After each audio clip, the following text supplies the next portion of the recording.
2019 ஆண்டு home affairs மினிஸ்ட்ரியில அதிகாரபூர்வமான அந்த வெப்சைட்டிலே 332 பிரதேச செயலகத்தில் கல்முனை வடக்கு பிரதேச செயலகம் ஒன்றாக இருந்தது.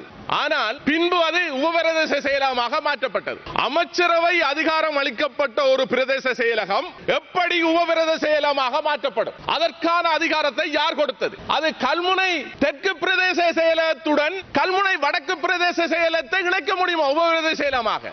இன்று 29 கிராம சபை பிரிவு இருக்கின்றது.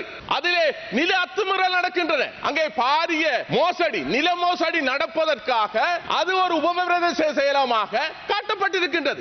நண்பர் கோடீஸ்வரன் குறிப்பிட்டது போன்று 29 கிராம சேவர் பிரிவுகள் கல்முனை வடக்கு பிரதேச செயலகத்துக்கு உள்ளாக வருகின்ற போதிலும் கூட அதே அளவிலான கிராம சேவர் பிரிவுகள் முஸ்லிம் பிரிவிலும் அடங்குகிறது, கல்முனை பிரதான பிரிவிலும் அடங்குகிறது என்பது உண்மைதான்.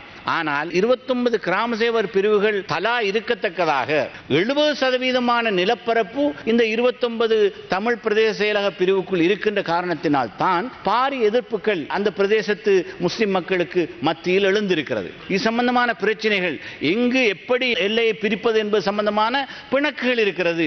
இதை பலாத்காரமாக பாராளுமன்றத்திலே அழுத்தி கதைப்பதன் மூலம் மாத்திரம் தீர்த்துக் கொள்ள முடியாது. அதிலே 70% காணிகள் கல்முனை வடக்கு பிரதேசத்தில் இருக்கிறது என்று கூறியிருந்தார். இப்ப கல்முனை வடக்கு பிரதேசத்தில் 70% இல்லை, 90% காணிகள் இருந்தால் என்ன பிரச்சனை? அப்படி கதைக்க முடியும். අපි කියන්නේ මුස්ලිම් දෙමළ පළාත්වල ඉන්න ගරු එමෙතුමා කල්මුණ සම්බන්ධව අපි එකතු වෙලා කතා කරලා තීන්දුවට එනවා කියලා තමයි තීන්දුව අරන් දිනනවා කියලා මම ප්‍රකාශ කරනවා.